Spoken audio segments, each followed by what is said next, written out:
Missão espírita. Ruge na terra tormenta renovadora. O mundo social assemelha-se à grande cidade hesitando nos fundamentos. O colapso de valores seculares da civilização, embora exprima a ansiedade pelo que é novo, lembra a destruição de antigo cais, efetuada imprudentemente, sem construções que o substituam. A licença desafia o conceito de liberdade. A indisciplina procura nomear-se como sendo revisão de conduta. É a tempestade de transição englobando lutas gigantescas e necessárias. No entrechoque das paixões e das sombras, a missão espírita há de ser equilíbrio que sane a perturbação e luz que vença as trevas. Para isso, se trazes o coração alerta na obra criativa e restauradora, recorda que não se pedem exibições de grandeza na ribalta da experiência. Ser a frase calmante que diminui a aflição, ou um copo de água simples que alivie o tormento da sede. Inumeráveis são as lágrimas, não as aumentes. Enormes são os males, não os agraves. Problemas enxameiam em toda parte, não os compliques. Sofrimentos abarrotam caminhos, não lhes alargues a extensão. Conflitos obscurecem a vida em todos os setores, não os estendas. Muita vez, perante as dificuldades dos tempos novos, solicitas aviso e rumo do plano superior para o seguro desdobramento dos deveres que te cumpre desempenhar. E sem dúvida, os poderes da vida maior não te recusarão esclarecimento e roteiro. Entretanto, é justo ponderar que, se esperamos pelas forças divinas, as forças divinas igualmente esperam por nós. Saibamos, consequentemente, prestigiá-las e acolhê-las em nossa área de trabalho e de ideal, estimulando a sementeira da paz e fortalecendo o serviço de elevação. Emmanuel.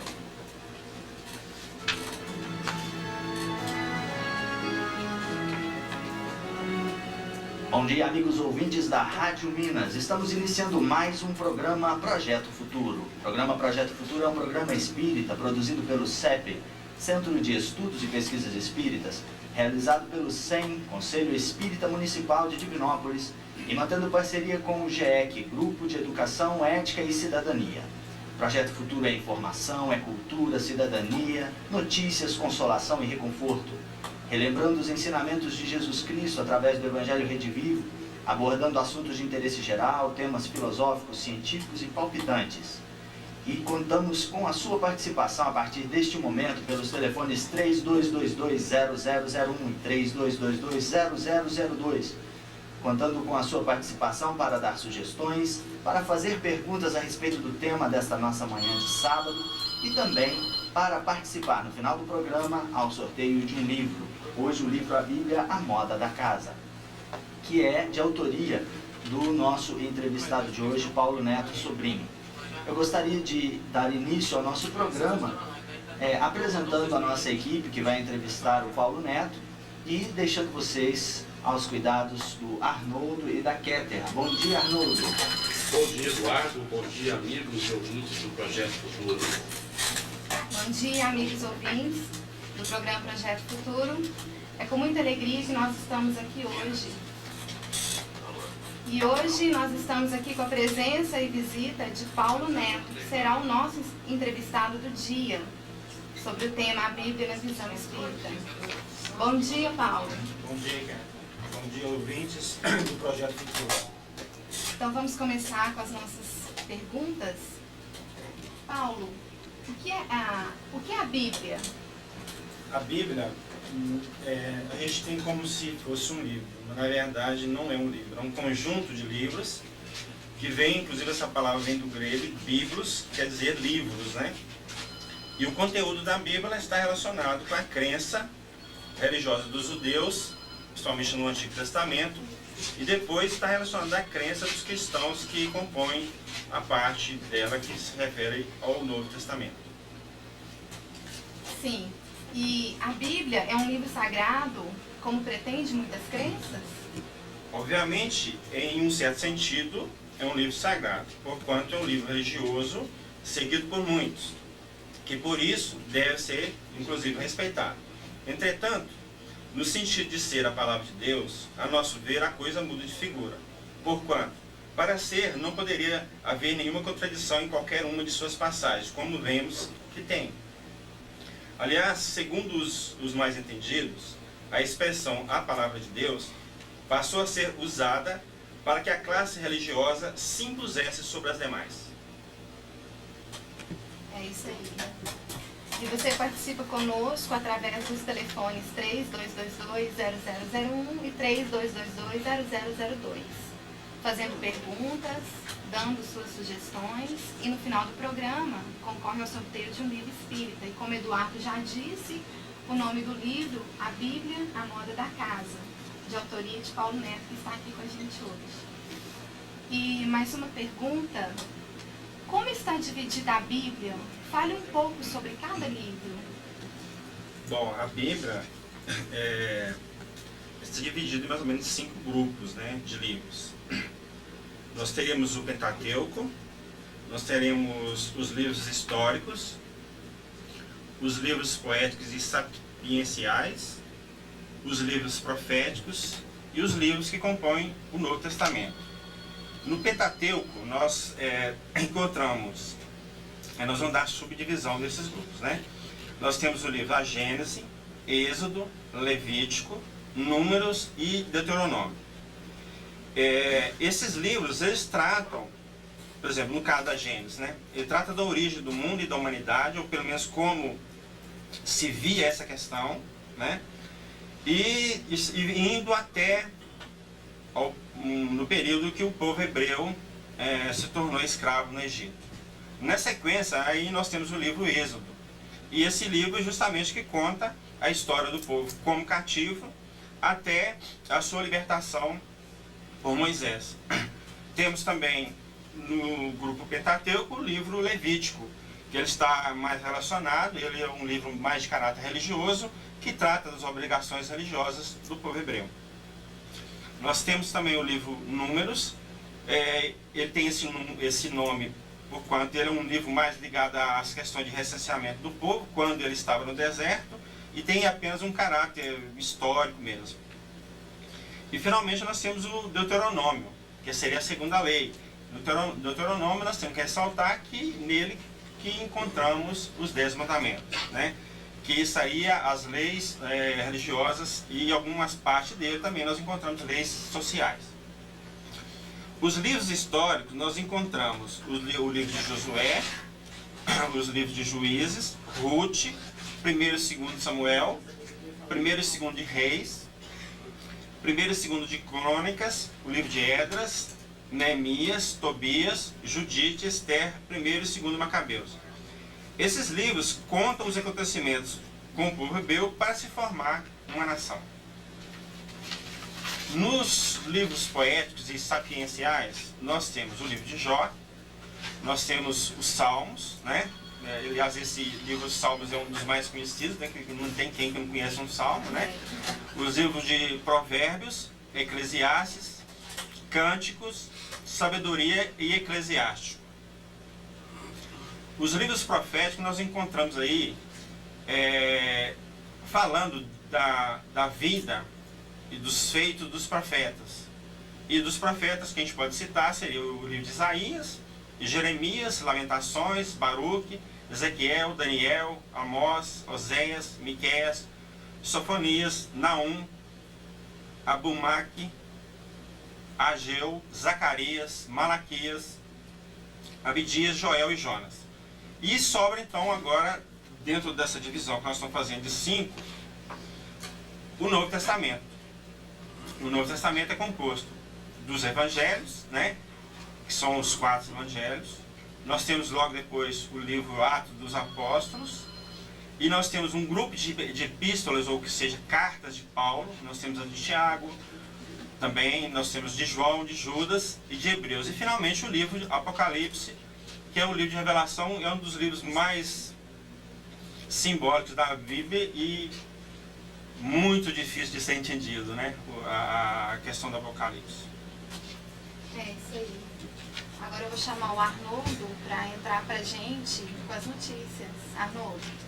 Isso, Kera. Nós temos aqui uma notícia muito interessante. É o GEC, Grupo de Ética, Educação e Cidadania, em parceria com o SEM, Conselho Espírita Municipal, e CEP, Centro de Estudos e Pesquisas Espíritas, estão promovendo uma palestra hoje, sábado, às 20 horas, na Câmara Municipal de Vereadores, na Rua São Paulo 277, com a presença do orador Paulo da Silva Neto Sobrinho, que está aqui hoje conosco no programa Projeto Futuro. E o tema será Provas Científicas da Vida Após a Morte. A entrada é franca e haverá também uma exposição de livros espíritas do Clube do Livro. Venha, participe conosco, hoje às 20 horas, na Câmara Municipal de Vereadores, na Rua São Paulo. Obrigada, Arnoldo. Paulo, a Bíblia é a palavra de Deus, escrita por Ele mesmo? Bom, essa questão, a gente poderia falar que é uma questão muito polêmica, né? Mas se a gente analisar o seguinte, considerando o livro capa a capa, na minha opinião, não. Tá? Porque tem muita contradição lá dentro, né? Mas não podemos negar que lá dentro da Bíblia tem revelação divina. Por exemplo, os 10 mandamentos, que não tem nem como discutir, né? Mas quem escreveu a Bíblia, na verdade, foram homens, pessoas igual a nós mesmos, que colocaram ali as suas ideias, né? Inclusive a ideia da criação do mundo, de Adão e Eva, que foi a ideia do homem, não pode ser uma revelação divina, né? Porque hoje a própria ciência já provou que aquilo não existe. Mas, como eu disse lá atrás, a questão da palavra de Deus aí é muito mais, foi colocada muito mais no sentido da classe religiosa se impor às demais classes. Então foi uma coisa calculada, né? E isso vem se perpetuando ao longo do tempo, que as pessoas não param para pensar, né? Vamos ver se no desenrolar a gente possa colocar algumas coisas aí de absurdas da Bíblia, para vocês verem que não tem como aceitá-la capa a capa, como revelação ou como a palavra de Deus, né? Além do mais, nós temos que entender que é um livro que foi, no início, não foi um livro escrito, né? Foi um livro contado. E quando a gente conta um conto, aumenta um ponto, tá certo? Então foi num período de mais ou menos, os estudiosos dizem aí, que mais ou menos um período de 1500 anos, que levou para formar esse conjunto de livros que hoje nós temos na Bíblia. Ora, só por esse período a gente já percebe, né, que várias culturas, vários escritores, isso aí não é um livro coeso, né? Inclusive tem contradições. E o mais grave na Bíblia não são as contradições. O mais grave, a minha maneira de ver, são as adulterações. Aí sim o bicho pega. Porque veja bem, inclusive eles usam muito o livro de Deuteronômio 18, 10 e 11, para condenar as comunicações com os mortos, né? Se nós formos pesquisar nas Bíblias, nós vamos ver que algumas delas realmente passam a ideia da época do que era. Outras mudaram expressões justamente para atacar determinada religião, como é o caso do espiritismo. Porque lá, principalmente no finalzinho de Êxodo, aliás, desculpa, de Deuteronômio, quando fala das comunicações, então, só para vocês terem ideia, a Bíblia de Jerusalém, que é uma Bíblia católica, ela fala que não deve se interrogar os espíritos. Essa mesma passagem na Bíblia Barça, editora Barça, que também é uma Bíblia católica, fala que em vez de falar interroga os espíritos, fala consulte Piton. A Bíblia Ave Maria, nós estamos ainda no mesmo, né, as mesmas palavras. Vai usar o termo espiritismo. A Bíblia Santuário também usa o termo espiritismo, a do Peregrino Espiritistas. A Bíblia Vozes fala que não deve se consultar aos médios. Mas veja bem, essas palavras, espiritismo, médium, espiritistas, não poderiam estar em Bíblia alguma. Porque isso é a palavra nova, criada por Kardec, quando ele publica, em 18 de abril de 1857, o Livro dos Espíritos. Então, são neologismos. Inclusive no hebraico, no grego, no aramaico, não existem essas palavras. Então, foi uma adulteração, e para mim vergonhosa, para atingir uma determinada religião. É como você diz, né, Paulo? Passou por várias culturas, né? Sim, não tem como ser um livro com ele. É isso aí. E se você quer participar conosco, fazendo alguma pergunta, tirando alguma dúvida, dando alguma sugestão, ligue para nós. 3222-0001 e 3222-0002. Ô Paulo, eu tenho uma pergunta aqui de um ouvinte, é uma pergunta até curiosa, é da Maria de Faria. Ela pergunta, por que o livro da sabedoria fala tão mal das mulheres? Maria. O que nós poderíamos colocar aí, né, para Maria? Na verdade, se você, numa visão de conjunto, nós vamos perceber que não é só o livro de sabedoria que fala mal das mulheres. O judeu vivia numa sociedade altamente machista, de tal forma que as mulheres não tinham valor nenhum, eram quase que como propriedades do homem, né? Então, se observar mesmo na Bíblia, poucas citações têm nomes de mulheres, e poucas são em destaque, né? Muito poucas. Jesus, entre os seus discípulos, né, não tinha discípulas, né? Só para você ver como que a coisa é. Mas veja bem, eu vou te mostrar uma passagem aqui, você vai ver que nível que a coisa é. A passagem está no livro Eclesiastes, no capítulo 7, no versículo 26. Então lá diz o seguinte: eu descobri que a mulher é coisa mais amarga do que a morte, porque ela é um laço, e seu coração é uma rede, e suas mãos, cadeias. Aquele que é agradável a Deus lhe escapa, mas o pecador será preso por ela. Veja bem, essa passagem, teria como a gente atribuir como uma inspiração divina? E a maioria das pessoas também não sabe, é o seguinte: entre os 10 mandamentos, tem um lá que fala assim, não desejar a mulher do próximo, não fala o homem do próximo, a mulher do próximo. Quer dizer, é um mandamento para mulher. E o mais grave é que, nesse contexto, esse mandamento, inclusive, não é isolado. Eles normalmente a gente vê isolado, as pessoas falando dele isoladamente, mas não é. Ele é um conjunto de um. Ele está, entre outras coisas, as mulheres estão não desejar o boi do próximo, o jumento do próximo, a casa do próximo e a mulher do próximo. Ou seja, mostrando o que eu estou querendo colocar, ou seja, que a mulher era a propriedade do homem, então não tinha valor. Então, como ia ter uma ordem divina para a mulher? Nos ritos, nas cerimônias religiosas, melhor dizendo, no templo de Jerusalém, por exemplo, existia o pátio das mulheres, então elas ficavam lá de fora. Só homens que participavam das celebrações religiosas. Então, Paulo de Tarso, não eu, tá? O de Tarso, fala o seguinte: lá nas reuniões, que as mulheres, o único direito que elas têm é ficar caladas. Que se elas tivessem alguma dúvida, que perguntasse os maridos, mas em casa. Eu tiro uma conclusão muito simples disso aí: as solteiras vão morrer na ignorância. É verdade. Agora vamos chamar o Arnoldo. Mais uma notícia aqui. No próximo dia 2 de dezembro, sábado, estará saindo de Divinópolis uma excursão para Araxá e Uberaba. Em Araxá, visita a Casa do Caminho e em seguida palestra com o orador Tadeu. Após a palestra, a excursão segue para Uberaba, chegando no Lar Espírita Pedro e Paulo, onde no domingo pela manhã se assistirá às psicografias com o médium Carlos Barcelli. Saída será sábado, dia 2 de dezembro, às 12 horas, da Praça do Santuário. Chegada prevista para domingo, às 18 horas. Para quem se interessar, falar com Rosângela pelos telefones 3212-4649 e 3212-4600. Repetindo, 3212-4649 e 3212-4600. E participe conosco do sorteio do livro no final do programa. Ligue para nós, deixe seu nome 3222-0001 e 3222-0002. Então vamos voltar às perguntas. Ô Paulo, e seria a Bíblia um livro mediúnico?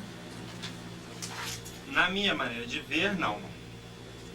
Entretanto, nós podemos perceber que tem pelo menos um livro lá que a gente pode atribuir a ele um fundo mediúnico, que é o livro Eclesiastes, que ele é atribuído ao rei Salomão.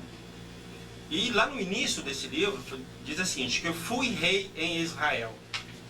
Ora, nós sabemos que Salomão reinou até a morte. Então, se fui rei, ele só pode usar essa expressão depois de morto. Tá? Das duas, uma, ou ele veio usando um médium, por exemplo, e escreveu o livro, ou ele ditou para alguém, e alguém escreveu. Então, isso para nós seria um fundo mediúnico. Né? Nós podemos também ver que o livro Apocalipse de João, talvez nós podemos também atribuir uma conotação mediúnica, porque a uma certa altura, aliás, a uma certa altura, várias passagens, o anjo que se manifesta a João fala assim, escreve aí, escreve. Ora, nós sabemos que João era iletrado e inculto, então como que ele escreveu? Né? Aí a gente sabe que existe o que a gente chama de médiuns inconscientes. Independentemente de eles saberem escrever ou não, por uma ação de um espírito, ele pode se escrever. Porque aí o espírito, de certa forma, bem entre aspas, ele toma o corpo do médium e usa aquele instrumento, passando para o papel o conhecimento dele, espírito, independentemente do conhecimento do médium. Né? Mas tem um livro de Lucas, por exemplo, o próprio Lucas já fala que ele pesquisou para escrever o livro dele. Então, não tem nenhuma conotação mediúnica. É verdade. E antes de eu passar para a próxima pergunta, eu vou fazer uma pergunta aqui de um ouvinte. É uma pergunta até interessante. É da Cristina, do bairro Primavera. Ela pergunta se na Bíblia há alguma referência ao ato de não comer carne na sexta-feira da Paixão. Não. Isso aí são práticas, vamos dizer assim, né? Práticas religiosas que se desenvolveram ao longo do tempo para atender determinado segmento religioso. Né? Mas biblicamente não tem. Não tem nenhum. O que tem em termos de carne, de proibição, é o que se chama de comer carne de certos animais impuros. Né? Inclusive, por exemplo, o caso da carne de porco, lá é proibido comer carne de porco, tá certo? Mas quanto à carne na sexta-feira do Paixão, não tem nada a ver, não. E por que da divergência entre a Bíblia judaica, a católica e a protestante? Bom, a Bíblia judaica ela é composta basicamente do Antigo Testamento. Né? Os judeus não aceitaram Jesus como sendo o Messias, então na Bíblia deles não tem o Novo Testamento, só tem na Bíblia católica e protestante. Tá? Atualmente os livros da Bíblia judaica compõem-se de 39 ao todo. Só que existe uma situação em que eu não consegui saber o porquê, que existe uma divergência. O historiador judeu Flávio Josefo, que viveu entre 37 a 103 depois de Cristo, no livro dele, História do Povo Hebreu, ele consta que os livros eram 22. Então, quer dizer, nós já temos a diferença na própria Bíblia judaica. Bom, em relação à Bíblia Católica se compõe de 73 livros. E a Bíblia Protestante, 66. Então, existe uma divergência de 7 livros. Essa divergência é basicamente por conta dos livros que os protestantes não aceitam como acréscimo em relação à Bíblia Católica. A Bíblia Protestante está mais aceitando os livros que compõem a Bíblia Judaica, né?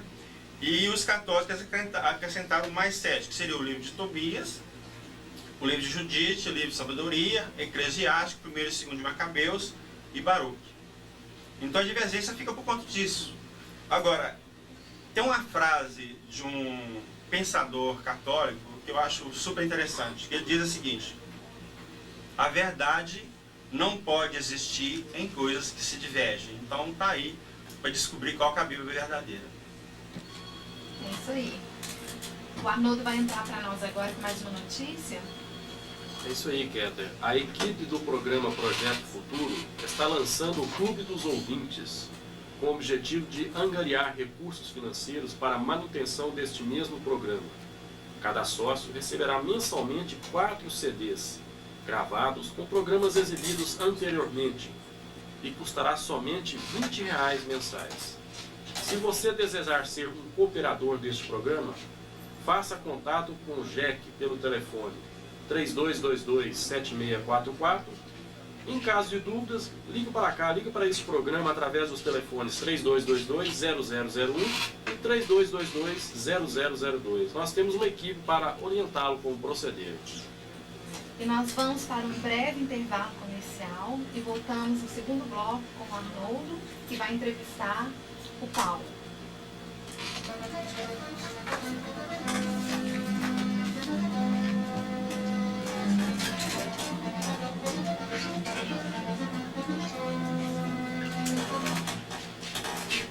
Você sabia que o livro O Céu e o Inferno foi publicado pela primeira vez no dia 10 de outubro de 1865 e que constitui um tratado sobre a justiça divina segundo o Espiritismo e está dividido em 2 partes. Em sua primeira parte contém 11 capítulos com temas variados.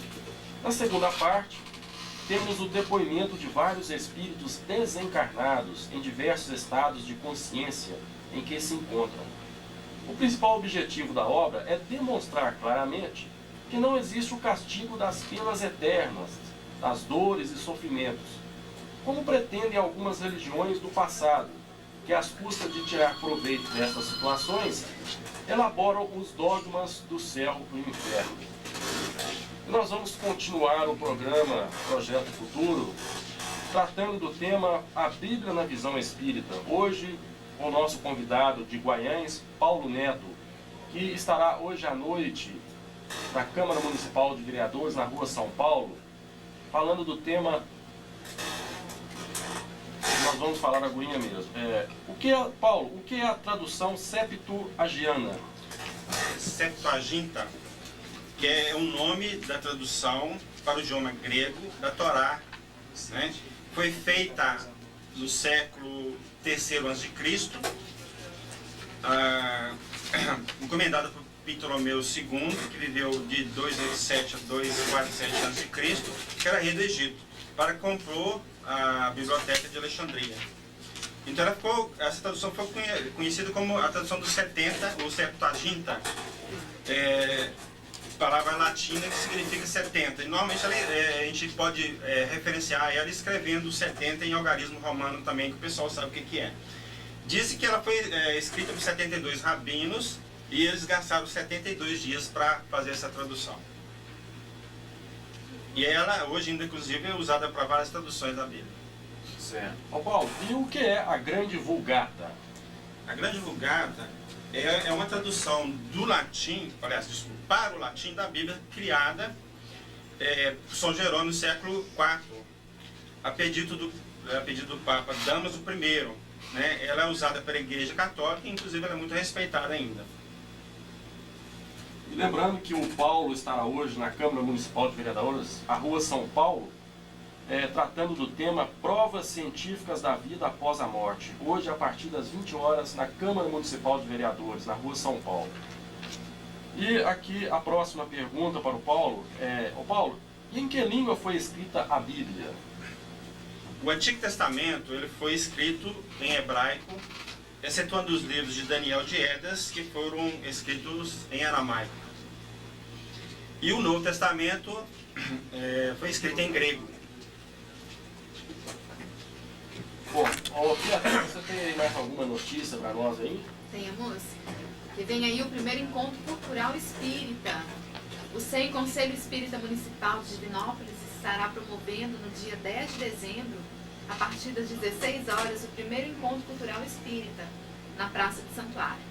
Na oportunidade será apresentada oficina de lazer, cultura, música, literatura espírita, bazar da pechincha, trabalhos sociais, a evangelização da criança e o laboratório científico do CEP. Nós vamos contar com todos aí no dia 10 de dezembro, a partir das 16 horas, lá na Praça do Santuário. Ô Paulo, mais uma pergunta aqui. Em que língua foi escrita a Bíblia? Isso nós já respondemos. Nós respondemos isso. Quando foi que o Novo Testamento foi incluído na Bíblia? A informação que nós temos é que foi no século IV, com Atanásio de Alexandria. E aí passou o Novo Testamento a fazer parte da Bíblia. Eu, bem particularmente,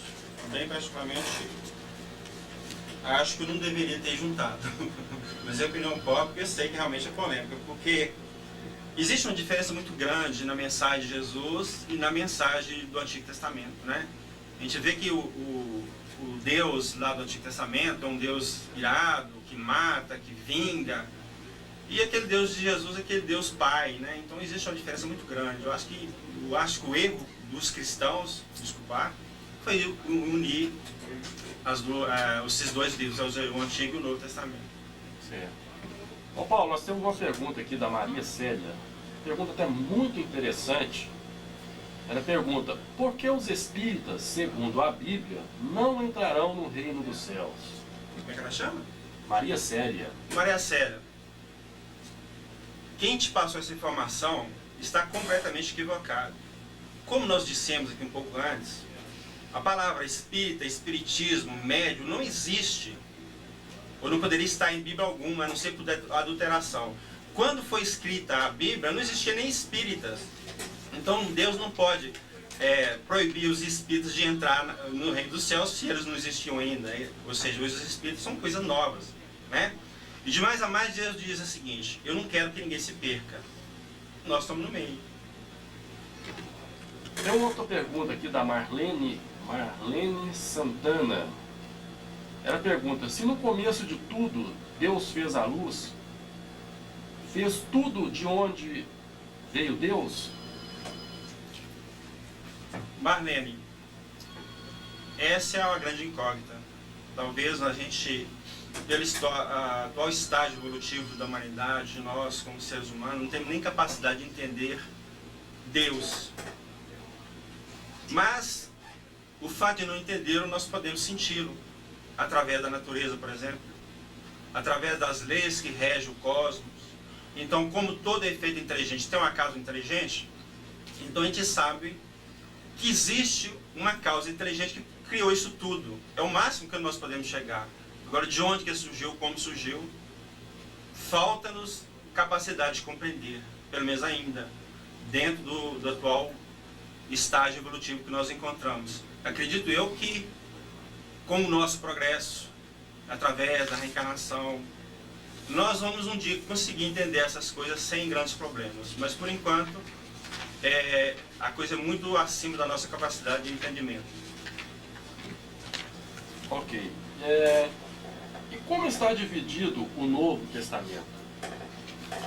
Bom, no Novo Testamento nós temos a divisão dele é a seguinte: nós temos os evangelhos sinópticos, que consta o Evangelho segundo Mateus, segundo Marcos e segundo Lucas, o Evangelho de João, o livro de Atos dos Apóstolos, as epístolas de Paulo, que são Romanos, 1ª e 2ª de Coríntios, Gálatas, Efésios, Filipenses, Colossenses, Tessalonicenses, a 1ª e 2ª de Timóteo, Tito e Filemão.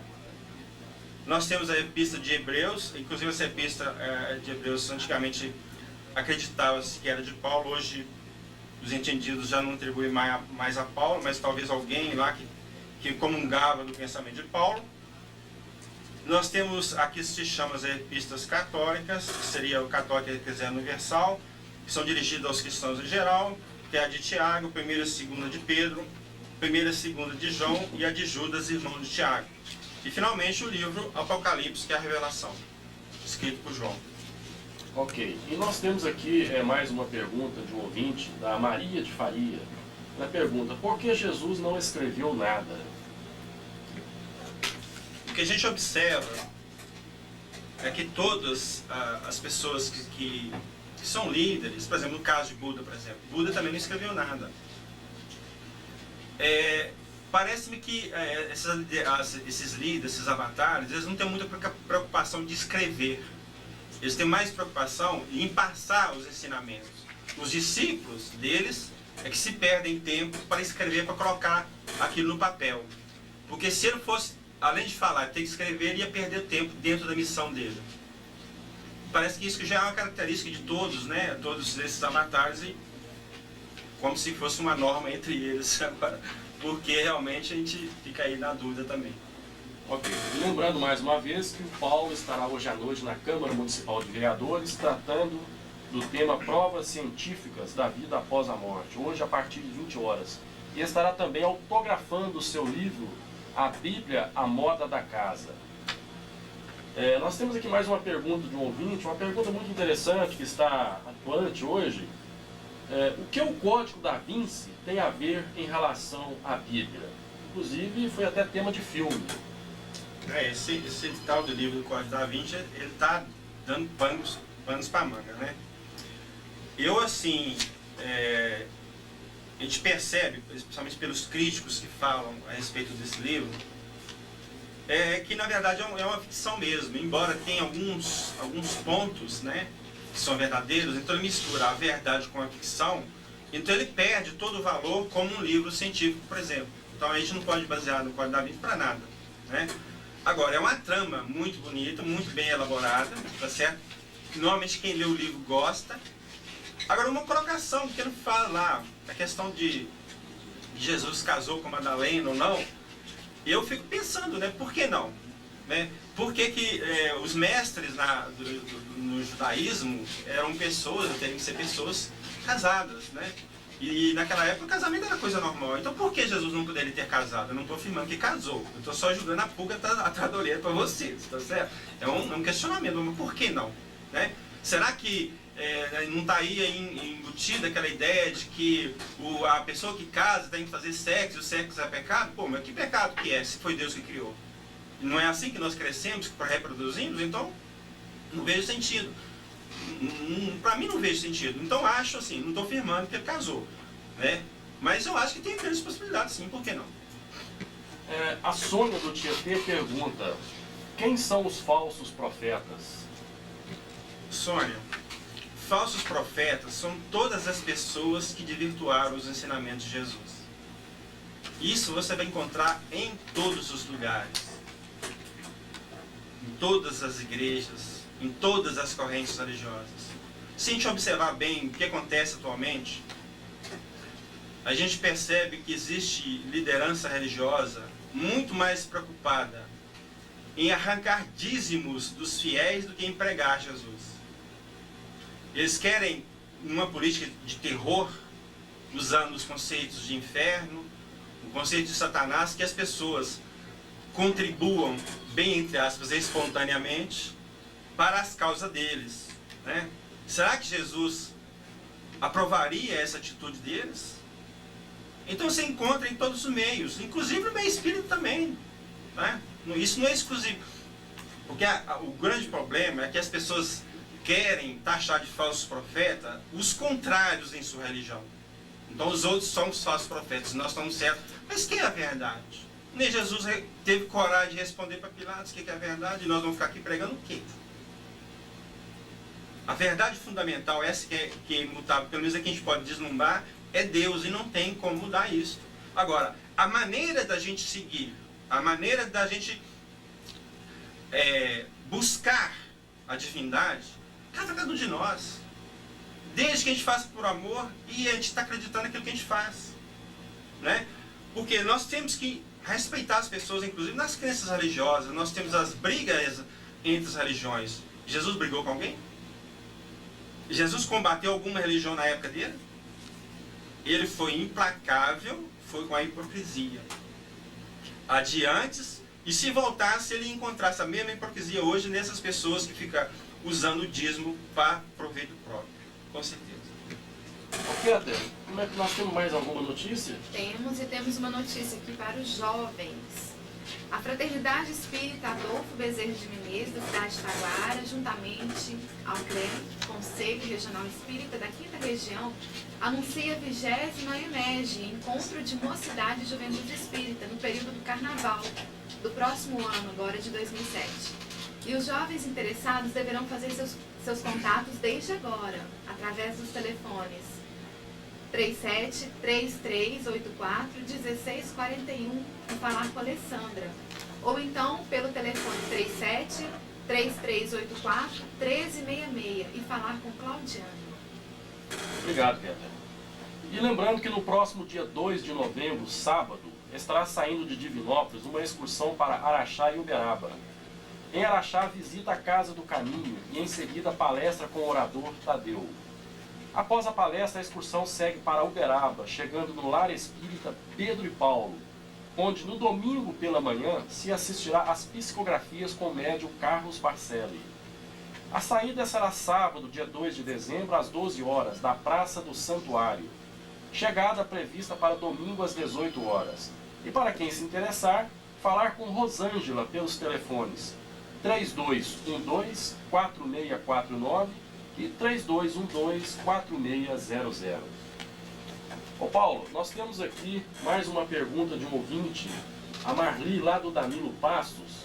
Ela pergunta: segundo os católicos, a ressurreição de Jesus e a reencarnação são compatíveis. Por quê?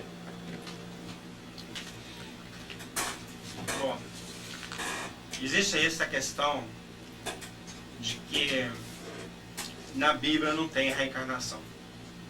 Né? Obviamente que se nós formos consultar na Bíblia procurando a palavra reencarnação, não vamos encontrar mesmo. Porque esse termo reencarnação, pela primeira vez que ele aparece no dicionário foi no ano de 1859, ou seja, 2 anos depois do lançamento do Livro dos Espíritos. Então eu acredito que ele passou a fazer parte do dicionário em função da doutrina espírita. Mas a questão não é a questão, o ponto principal não é se tem ou não a palavra. A questão é, tem a ideia? Será que a ideia de reencarnação existe na Bíblia? Jesus, perguntando aos discípulos dele, disse assim: quem dizem por aí que é o Filho do Homem? Eles responderam: alguns acham que você é João Batista, outros que é Elias, ou algum dos antigos profetas ressuscitados. Então nós observamos que nessa passagem específica, o conceito de ressuscitar está intimamente ligado ao conceito de reencarnar. Então, dentro do que a gente observa, de estudo que a gente pode fazer, buscando essa palavra ressurreição, então nós vamos ver que, ora, a ressurreição é o sentido, aliás, tem o sentido de reencarnação, que é nesse caso. Mas a ressurreição de Cristo não é reencarnação, obviamente. A ressurreição de Cristo é ressurgir no mundo espiritual, no corpo espiritual. Então, incompatível não é, tá? A ressurreição com a reencarnação. Basta que a gente saiba tirar as informações de que ali se encontra e estudar as coisas com mais acuidade, principalmente fugindo de certos dogmas que foram criados pelas teologias atuais, né? Que visam muito mais interesses outros que a gente não cabe falar aqui agora. Mas, veja bem, existindo a reencarnação, a salvação está na nossa mão, está na mão de cada um de nós. Agora, se for ressurreição, aí a salvação está na mão de quem? Do líder religioso. É isso que eles querem. Ok. E nós temos a próxima pergunta aqui, muito interessante, por que os espíritas não seguem a Bíblia num todo? Bom, como nós dissemos, a Bíblia é composta basicamente do Antigo e do Novo Testamento.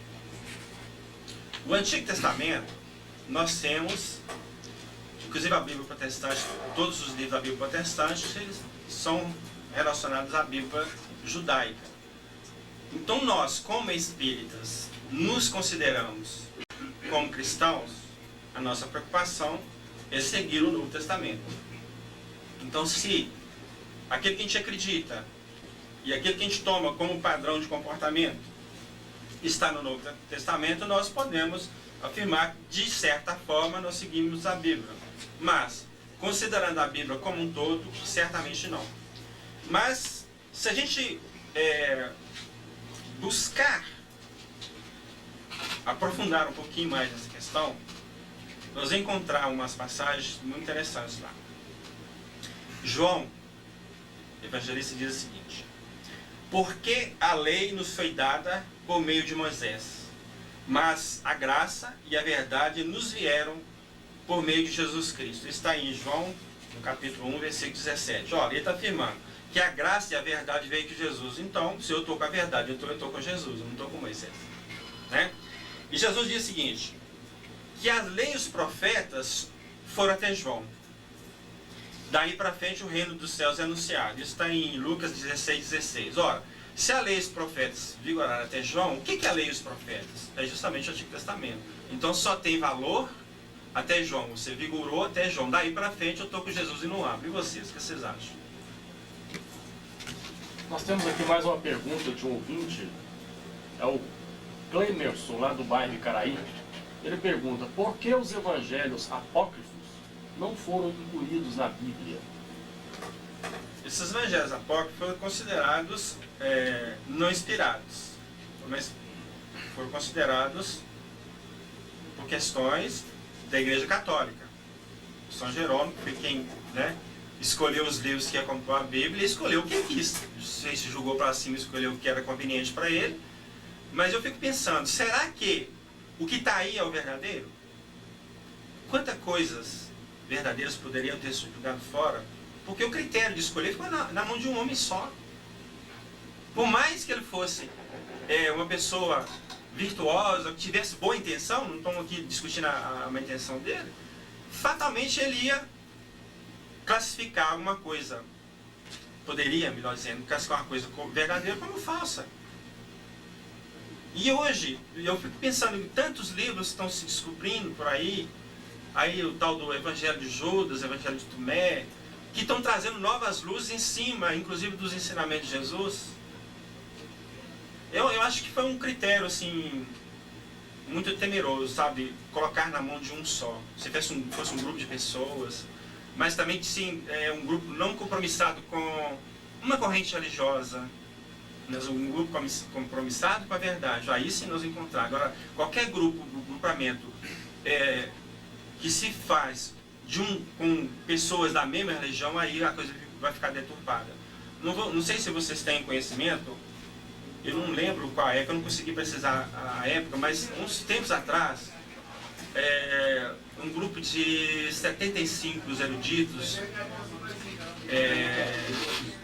em relação à Bíblia, resolveram estudar a Bíblia para descobrir nela o que poderia ter sido dito por Jesus e o que não foi dito por Jesus. Né? É o famoso Seminário de Jesus. Isso aconteceu nos Estados Unidos. E a conclusão que eles chegaram é que somente 18% do que consta lá, que é atribuído a Jesus, que realmente nós podemos ter segurança que é de Jesus. Então, ou seja, 80% é duvidoso. Então, veja bem, quando juntou um grupo de pessoas para estudar, a coisa mudou totalmente de figura.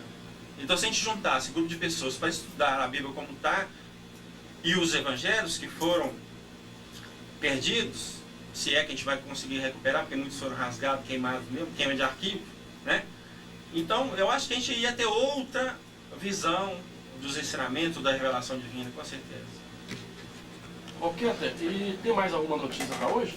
Nós temos um convite aqui. A Mocidade Espírita da Casa Maria de Nazaré convida a todos para participar do lançamento do livro Vida Enigmática. É de autoria de Marcinha. Este livro é de poesias e foi composto quando ela ainda encarnada. O evento se realizará no dia 2 de dezembro, às 18 horas, no Centro Espírita Casa Maria de Nazaré. E na oportunidade nós teremos também a apresentação do folclore coral e do musicarte. Obrigado, Keta. Paulo, nós temos a pergunta aqui de um ouvinte. No Velho Testamento, Moisés manda não matar. O que dizer então da lei de apedrejar a mulher até a morte? É a Maria Celeste, lá do bairro Santo Antônio. Maria Celeste, aí é que a gente tem que mostrar aquela diferença que a gente está tentando evidenciar em relação à lei de Moisés e à lei de Jesus. Porque Jesus, diante da adúltera, ele disse, vai e não torne a pecar mais. Enquanto que a lei de Moisés mandava que se apedejasse até a morte. Agora, eu estava até pensando essa noite, e como que as coisas são interessantes, né? E cheguei a uma conclusão que Moisés já aplicava a Inquisição lá na época dele, por incrível que pareça. Porque tudo dele era matar. Numa situação lá, pegaram um homem apanhando lenha num sábado, mandaram matar o homem. Quer dizer, será... E o não matar, onde que fica? Então existe um conflito, se você olhar a Bíblia como um todo. Quer dizer, uma parte manda não matar e a outra parte manda matar. Afinal de contas, nós vamos fazer o quê? E Deus, dentro do conceito que a gente tem, não pode emitir leis contraditórias umas com as outras. A lei de Deus é imutável. É uma só e não tem como mudar. Agora, a gente acredita o seguinte, que óbvio que Moisés, precisando incutir naquele povo os 10 mandamentos, ele usou e abusou, tá certo, da lei de Deus. Então, como queria implantar a força, então, se você não acreditar, a morte. Igualzinho na Inquisição mais tarde acontecida aí, que a história registra, que é bom nem ficar lembrando disso aí. E mais uma perguntinha aqui, do ouvinte. A pergunta já foi mais ou menos respondida diante do que foi falado. Tudo o que está escrito na Bíblia é verdade? É a Rosângela Alberto da Silva. Rosângela, a gente analisando friamente, mas bem friamente, a gente chega à conclusão que não. Justamente por quê? Porque existem contradições. Presta o livro aí. Quer ver? Deixa eu ler uma coisa no livro aqui, só para vocês verem que pé que é a coisa. Eu até deixei marcado porque eu sabia que era uma boa oportunidade de ler. Então, só para você analisar. Quer ver?